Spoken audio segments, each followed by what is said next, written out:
Sveiki įsijungę YouTube kanalą Kiemo Magas, kuris, kaip matot, nėra vien tik tais apie karavaną. Kanalas apie statybas, apie įrankius, apie daugą. Ir šiandien aš noriu nufilmuoti vaizdo įrašą, kurio lietuvių kalba tikrai nėra, o ir anglų kalba, tiesą sakant, aš neradau. Prieš jūsų akis 3 Hilti milžinai, 3 Hilti galiūnai, tai yra betono pjaustyklės. DSH 600X, DSH 622 ir DSH 722. Benzinas, elektra, arba kitaip benzinas, baterija. Ir šiandien aš pabandysiu papasakoti iš savo perspektyvos, ką aš manau apie šitus įrankius. Labai svarbu paminėti, kad Hilti man nepasakė, kad nufilmuok ir pasakyk tą arba tą. Ne, tai yra visiškai mano nuomonė, visiškai mano pastebėjimai apie įrankius, kuriuos aš turėjau galimybę išbandyti. Nes tikrai ne kiekvienas žmogus gali paturėti įrankį, pačiupinėti prieš jį perkant. Aš turėjau tokią privilegiją ir labai norėjau pasidalinti savo įspūdžiais su jumis visais. Ta šiandien ir padarysiu. O video pabaigoje aš pasakysiu, kurį iš šių 3 įrankių aš pasilieku savo ir kodėl. Nežinau, ar reikia kalbėti apie techninės charakteristikas kažkokias ar specifikacijas, nes principe visi tie dalykai yra internete parašyti juodu ant balto. Galima pasakyti tiek, kad čia yra 63 kubinių centimetrų benzininis 2 taktų variklis, čia yra baterija arba elektra varomas variklis, kuris iš principo atitinka 60 kubinių centimetrų benzininį variklį, o šitas atitinka 70 kubinių centimetrų benzininį variklį. Bent jau taip teigia Hilti atstovai. Pradėkim turbūt nuo to, ką pirmiausia panaudojau aš. Ne šitas. Šitą iš vis naudojau mažai. Pirmas įrankis, kurį aš gavau, tai buvo DSH 722. Panaudojus jį, aš šiek tiek nusiminiau. Nes 100% buvau nusprendęs, kad aš tikrai pirksiu elektrinį, nuspręskim kaip vadinam. Akumuliatorinį, va. 100% buvau nusprendęs, kad aš pirksiu akumuliatorinę betono pjaustyklę ir viskas. Gavau šitą ir šiek tiek nusiminiau. Nusiminiau ne dėl galingumo, ne dėl dar kažko, o dėl ergonomikos. Ir būtent dėl šitos rankenos. Kadangi jinai yra ilga, pjaunant gražų pjūvį, tu nori išcentruoti pjūklą ir gaunas, kad žiauriai nepatogu laikyti. Ir aš tada galvojau, kaip taip gali būti? Ta prasme, čia yra Hilti. Hilti neturėtų daryti tokių klaidų ir padaryti tokio nepatogaus laikymo, tokio nepatogaus valdymo. Ir paskui aš išsiaiškinau, kas ir kodėl. Pirmiausia, yra DSH 622. Jisai sukurtas būtent patogiam valdymui.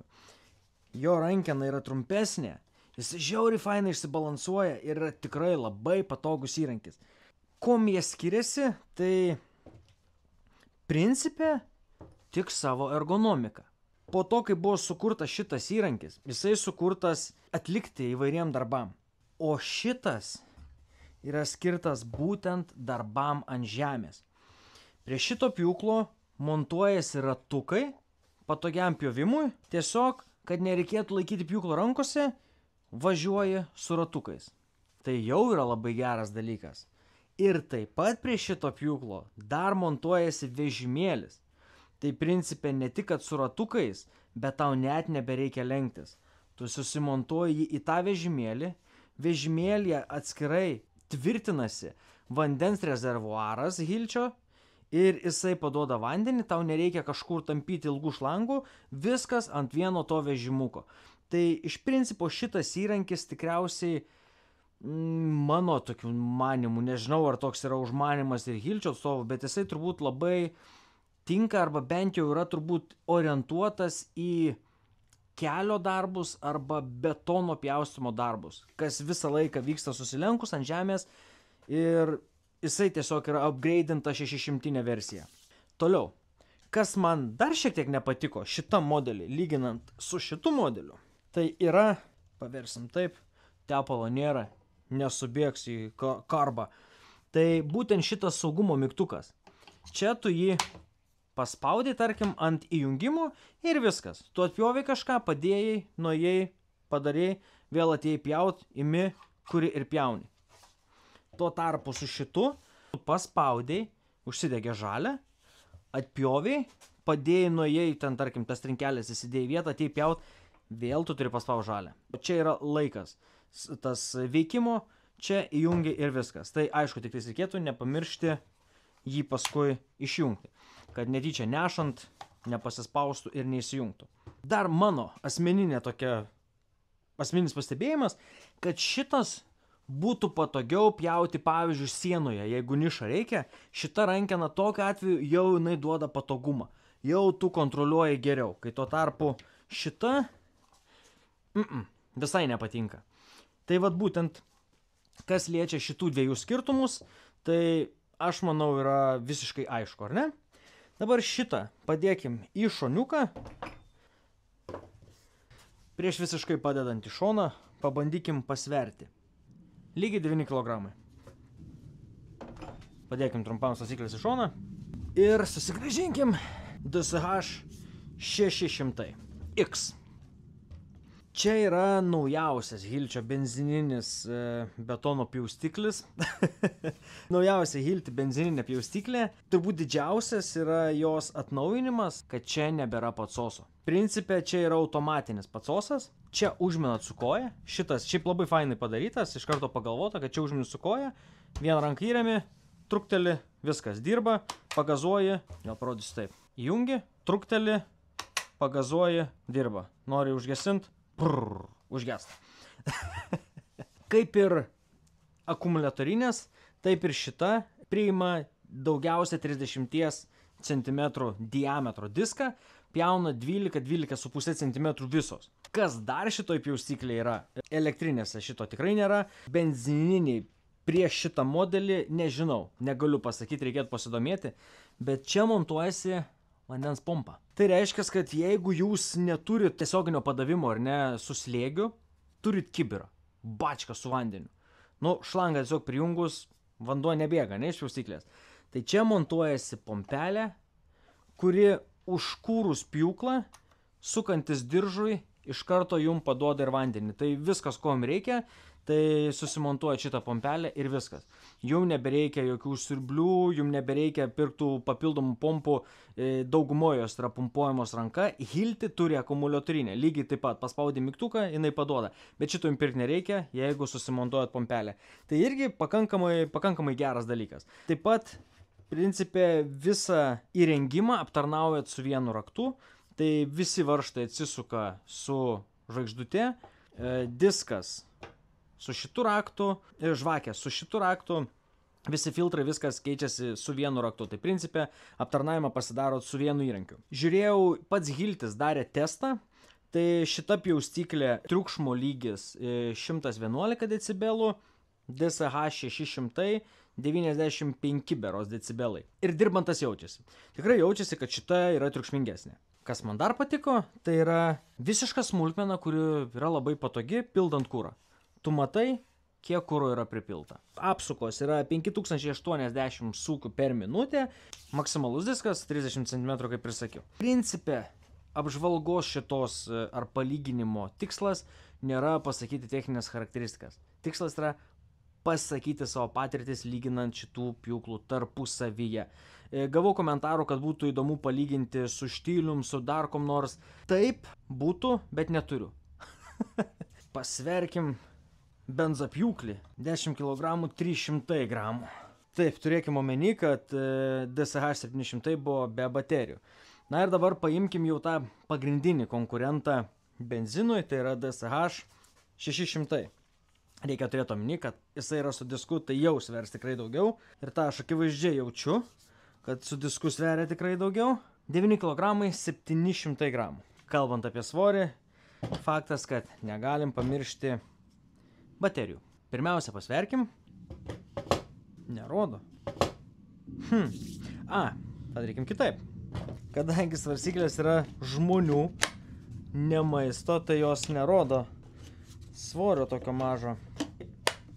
Pjaustyklė be baterijų svėrė 9 kg 700 gramų. Su baterijom jis sveria 13 kg 400 gramų. Tai reiškia, kad baterijos sveria 3,7 kg. Tai dvi baterijos 3,7, tai reiškia viena baterija apie 1,8 kg. Šitas 10,3, pridėkim kurą ir diską, bus šiek tiek virš 11, manau. Principė, elektrinė yra šiek tiek sunkesnė su dviem, dabar grįšim prie baterijų, didžiosiom Nuron baterijom. Nuron baterijos yra Hilčio pasididžiavimas. Hiltis labai didžiuojasi apstai nauja Nuron technologija, nežinau, ar ištobulinta Nuron technologija, kaip būtų teisingai, nes čia dalykas. Aš dabar prisėsiu, nes kadangi įrankis šone, tai jūs mane matysit. Su dviem šitom didžiausiom baterijom, kurios yra 13,4 ampervalandžių, tiesa 22 voltų. Šita pjaustyklė pjauna ilgiau nuo 30 iki 50%, ten priklauso nuo aplinkybių, ilgiau negu šita pjaustyklė su vienu benzino bakeliu. Vienas labai svarbus momentas prieš tęsiant, kurį ką tik prisiminiau, kadangi, kaip ir sakiau, neturiu scenarijaus, tai labai tikėtina, kad žmonės sakys, kad be pigučio rinktis vieną arba kitą, kai mokėti nereikia. Tai ne, jūs esat neteisūs, jeigu taip manot, nes nei vieno įrankio, kurį aš turiu, aš negavau už dyką. Taip, galbūt kažkur yra lankstumas, nes vis tik esam kolegos, bet viskas man kainuoja taip pat, kai kainuotų jam, jai ir jum visiems. Tai šitas labai svarbu, kad suprastumėt. Ir nėra taip, kad sakysit, elektrinį čia išsirinksi, nes tau baterijų nereikia pirkti. Ne, reikia. Nemeluosiu, bandžiau sutarti, kad nereikėtų, bet reikia. Reikia. Pasakius šitą, galima grįžti prie aptarnavimų. Iš mano dešinės yra įrankis, kuris reikalauja nuolatinės priežiūros, nuolatinio aptarnavimo. Visi žinom, kaip įkyru, kai nutrūksta troselis. Visi žinom, kaip įkyru, kai nebesikuria, žiūri, kad žvakę reikia pasikeisti. Ir tai ne tik atima laiką, bet tai kainuoja ir pinigus. Čia visų šitų dalykų nėra. Kažkada faktas numirs baterijos. Šitas kainuoja brangiau, bet šitą reikia prižiūrėti, išlaikyti nuolatos. Reikia paminėti, kad su dviem baterijom pilnai pakrautom aš atpjaunu apie 15-17 metrų išilginio pjūvio trinkelių, net keliant pjūklo. Tai čia jau yra ištestuota keletą kartų. Su šitu nepasakysiu dabar su bakeliu kiek, nes aš jį naudojau pakankamai neilgai. Tai neturiu tiek daug informacijos, bet vėlgi, jeigu pats Hiltis sako, kad su šitu dirbi 30% ilgiau, tai reiškia, šitas turėtų atpjauti su bakeliu apie 12 metrų. Kas liečia darbą šitų įrankių? Čia aš jau galiu papasakoti. Tai kas liečia šių įrankių darbą, tai matėt iš tikrųjų, kas sekat mane Instagrame, tai jau matėt juos mane naudojant. Ir galiu pasakyti, kad skirtumas tikrai yra tarp jų. Naudojau tą patį diską ant abiejų. Ir šitas tikrai turi labai daug galios. Tai galios turi tikrai daug, išsipjauna stipriai, tai pavadinkim, ar ne? Bet šitas pjauna daug sklandžiau. Kai tu paimi pjūklą, tu jauti tai, kas skiria du šitos įrankius.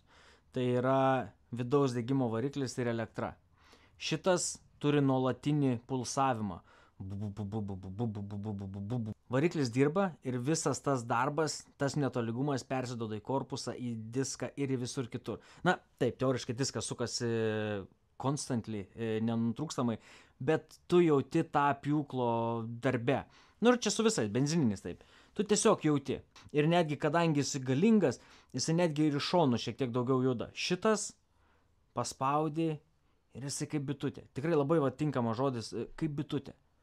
Tiesiog gražiai, sklandžiai. Ir tas man labai svarbu yra. Mano vis tik daugiau pjūvių yra preciziški negu tiesiog, kad nupjauti. Čia turbūt ir yra didžiausias mano manimų skirtumas tarp jų. Nors kai paėmiau šitą į rankas po šito, jisai tikrai lengvesnis, kiek čia gaunas ant 1,5 turbūt kilogramo, ar ne, bendroj sumoj. Aš susimąsčiau labai smarkiai, kad ar aš tikrai noriu elektros. Užkūriau, ta galia iš vis mane labai sužavėjo. Bet kai pradėjau pjaut, atsirado toks kažkoks neužtikrintumas galbūt to pjūklo. Ir nepaisant to, kad jisai aфиgenas yra, man reikia sklandumo. Pas mane nėra visi tie pjūviai tik ant žemės ir bele kokie. Net jeigu jie yra ant žemės, man vis tiek reikia dailumo. Prie trinkelių reikia dailumo. O ypatingai, kai eina pavieniai pjūviai, bortelio pjovimas, ten kampų, nežinau, ar pačios trinkelės kažkoks zulnimas, tai šitas tikrai yra stipresnis šitoje vietoje. Su šitu man nepatiko, aš bandžiau ten dailesnius kelis pjūvus daryti. Nepaisant, kad jis lengvesnis, su juo buvo sunkiau tą užduotį atlikti. Ir turbūt jau supratot, aš manau, ar ne, mano pasirinkimą. Jeigu atvirai, tai iki pat šito filmavimo aš dar neturėjau atsakymo. Justas Hilčio, būtent atstovas, mane smarkiai ragino apsispręsti. Jų nėra fiziškai, bet jie kaip ir priklauso parduotuviai, ar ne? Nu, nežinau, ar suprantat, bet žodžiu, turėjau priimti sprendimą, kurį aš labai ilgai vilkinau. Ir aš Justui ir pasakiau, sakau, Justai, aš befilmuojant pasistengsiu atsakyti šitą klausimą.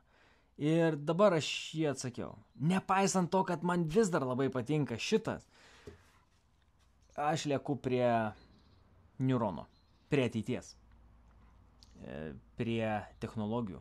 Labai tikiuosi, kad jos dar tobulės ir bus tik geriau, bet jo, aš lieku prie elektros. Nepasakiau vieno dar dalyko, tikrai nepasakiau vieno dalyko, kuris yra labai svarbus, tai yra ATC funkcija, tai yra Active Torque Control. Aš tikiuosi, kad kur čia jinai, ant šito rašė. Nu kur aš mačiau dabar? Tikrai mačiau kažkur užrašytą tą ATC. Va, ATC. Aš nežinau, ar tikrai taip iššifravau tą ATC. Galbūt tai nėra Active Torque Control, bet galimai. Ir ką jinai daro, pabandysiu parodyti. Čia vietos nėra daug, bet pabandysiu parodyti.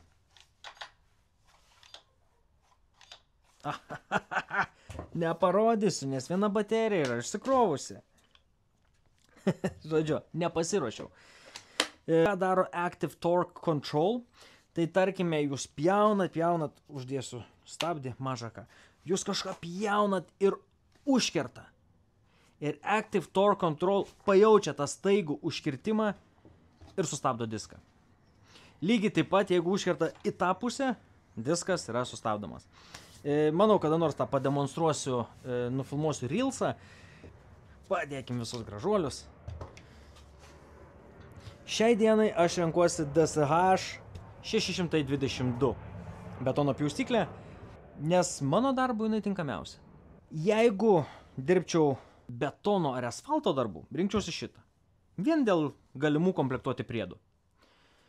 Jeigu turėčiau didelę komandą arba netgi ne vieną komandą, greičiausiai benzinas būtų mano pasirinkimas. Nes šiai dienai aš esu vienas ir mano reikmėm šito pjūklo pilnai užtenka, kalbant apie šitą. Nes jeigu pjauni ne ištisinį pjūvį, o tiesiog pjaustai pavienius pjūvius, realiai turbūt visą dieną atlaikys tos dvi baterijos. Nes buvo laikas čia, kai man padėjo keletą žmonių ir mes pjaustėm dviese, tai pusę dienos mums dviem užteko 2 baterijų. Tai principė vienam man užteks visai dienai, arba jeigu aš dar pasimsiu 2 baterijas, ne jeigu, o kai pasimsiu, tai man 100% užteks. Tačiau jeigu būtų daugiau žmonių, tarkim naudotų pjūklą 3 ar 4 pjaustytojai, didelė tikimybė, kad jau nebeužtektų baterijų ir reikėtų eiti prie benzino. Dar vienas svarbus momentas, apie kurį aš taip pat pagalvojau pjaustyme, tai kas man labai patinka su būtent akumuliatorinė pjaustyklė, kad aš nuėjau, pasižymėjau kažkokį pjūvį, atėjau, atpjoviau, padėjau, nuėjau ir parėjęs vėl aš iškart imu ir pjaunu. Benziną reikia kūrinėti. Jeigu paliksiu užkurtą, tai ne tik, kad kuras greitai išnaudos, bet ir nuolatinis triukšmas. Nu, to triukšmo, aišku, statybėtai daug, bet dar vienas papildomas triukšmo šaltinis. Kūrinėti kas kartą yra pakankamai įkyru. Tai vėlgi dar viena priežastis, kodėl man patinka būtent šis įrankis, kurį aš nusprendžiau pasilikti. Nežinau, ar pasakiau viską. galimai kažką pamiršau. Šiaip tikrai stengiausi pasiieškoti tos informacijos iš Hilti atstovybių, ką jie patys sako apie tos įrankius. Jo, iš principo, neuronas, nežinau, net kaip tikslingai tarėsi, yra tai, ką Hiltis smarkiai akcentuojasi, tai būtent elektriniai įrankiai. Ir vėlgi, elektrą galima naudoti viduje, ar ne? Benzinas nerekomenduojama naudoti viduje dėl išmetamųjų dujų. Aišku, lietuviai naudoja. Noriu labai padėkoti Hilčiui už galimybę turėti šitus 3 įrankius priešais save. Turėkime omeny, kad mes čia kalbam apie 5000 eurų kažkur ant stalo, čia gulinčius, su baterijom ir disku. Tai jo, tai žiauriai esu dėkingas, labai tikiuosi, kad jum davė kažkokią naudą šitas epizodas, davė kažkokį suvokimą galbūt, ar žinojimą, arba tiesiog gerą ir įdomų, turiningą laiką. Labai tikiuosi, kad tai buvo. Ačiū, kad žiūrit, ačiū, kad reaguojat. Ir pabaigai dar paminėsiu, kad šitas diskas yra kosmosas. Tai su šitu disku atpjovau jau, žinot kiek? Apie 400 metrų.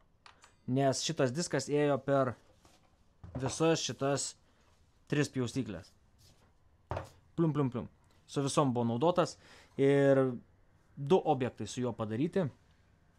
Ir jis eina, žinokit, žiauriai gerai. Ir po 400 metrų jisai vis dar eina žiauriai gerai. Tai čia yra įrodymas, kad pigus daiktas kainuoja brangiau. Nes nepaisant to, kad diskas nėra pigus, jisai tarnauja žiauriai ilgai ir dirba žiauriai kokybiškai. Čia tik tais meninis nukrypimas, o dabar tikriausiai tiek. Jeigu kažką pamiršau ir nepaminėjau, ką norėtumėte išgirsti, tai visados galite klausti komentaruose. Stengiuosi atsakyti į visus logiškus, racionalius, protingus komentarus. Arba galite rašyti man asmeniškai Instagrame, Facebook'e. Visur mane rasite tiesiog Kiemo Magas. Tai ačiū dar kartą. Ir jeigu patiko šis epizodas, pakomentuokit, galbūt bus daugiau. Ir būtinai paspauskit subscribe mano YouTube kanale, nes tai yra svarbu. Juk dėl to aš ir kuriu turinį. Ir nueikit į Instagramą, pasiekti Kiemo Magas tenais. Ačiū Hilti, ačiū žiūrovam ir iki susitikimų sekančiuose epizoduose.